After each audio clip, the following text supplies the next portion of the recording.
मित्रांनो, स्वागत आहे आपला horticulture college blog by mister India. आज आपण सध्या आलेला आहोत भिवापूरला. पाहू शकता इथे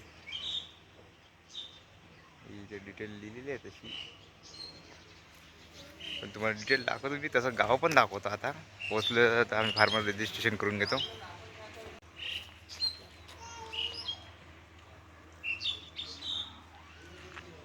दोन गाड्या.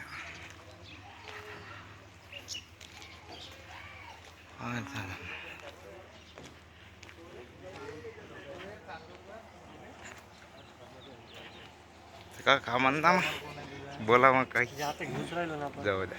मला ह्या आताच गेली घरी. इथून असं जा डायरेक्ट मदन सुरज सिंग चव्हाण बी आहे इथं केले जाते. आता हे दादारावची आठवड आहे.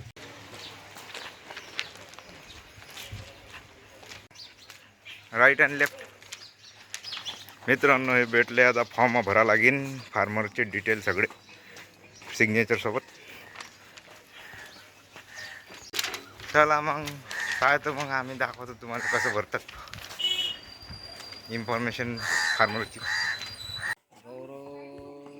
13 वर्ष 13 सावी मोचनी 13 वर्षाचं 13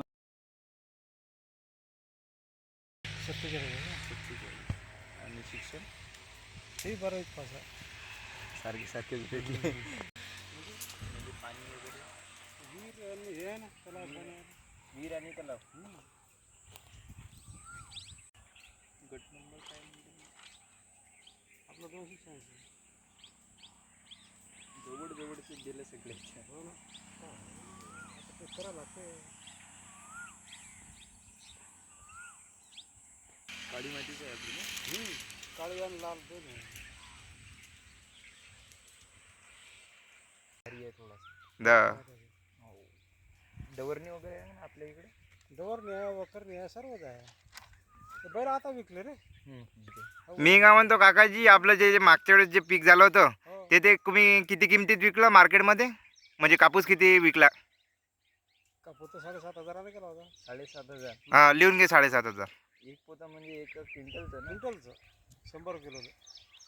आणि तूर किती रुपयाला गेली? तूर गेली होती 850. 850. हां, 1 क्विंटल. ठीक आहे, लिहून घेते. 8,500. आणि तुमच्यापाशी काही हे नाही ना, कर्ज फर्ज? आता कर्ज असतेच बँकेचं. नाही म्हणजे कर्ज आहे तर मग किती किमतीचं आहे? काही नाही, ते 1.25 लाख आपलं. 1.25 लाख. आणि त्याच्यावर किती व्याजदर आहे? 0. नाही, बँकेकडून व्याजदर 0. 0 आहे का? अच्छा. किती काळासाठी घेतलेलं आहे? शेतकऱ्याला व्याज नाही राहत नाही. 3 लाखापर्यंत 0 व्याज आहे. अच्छा. त्या मुदतीची भरावं लागते ना. 3 लाखापर्यंत. हे मग आता ओलितासाठी असते की ओलितासाठी. आणि अल्पभूधारक आहेत पहिले. मग अल्पभूधारकमध्ये घेते 4 एकरच्या आत. 4 एकर आहेत. हो. आणि जे वरचे आहेत त्यांना त्यांनाही भेटते तितके, हां पण ते 31 मार्चच्या आत भरावं लागते. हां. आणि तुम्ही जर 31 मार्चच्या आधी नाही भरले तर मग हां, त्याच्या आत भरावं लागते. म्हणजे अगोदर भरावं लागते, नंतर भरले तर मग व्याज लागते. व्याज 4%.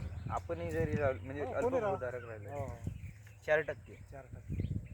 आणि काकाजी, आपलं जे कर्ज घेतलेलं आहे कोणत्या बँकेतून घेतलेलं आहे? सेवा सहकारी संस्थेमार्फत. अच्छा, सेवा सहकारी संस्थेमार्फत. हां हां. ते शेतकऱ्यांसाठी तेच असते ना. कॉपरेटिव्ह बँक टाकून देतो. आता प्रत्येक जिल्ह्याची वेगवेगळी असते. हो, ते डिस्ट्रिक्ट कॉपरेटिव्ह राहतात जिल्ह्याची. ते आमच्या सोसायटीला अटॅच आहे. आणि ते मी सोसायटी संचालक आहे ना रे. ना मग झालं. सोसायटी संचालक आहे तुम्ही हो. मग काही विषयच नाही. मग झालं का आता.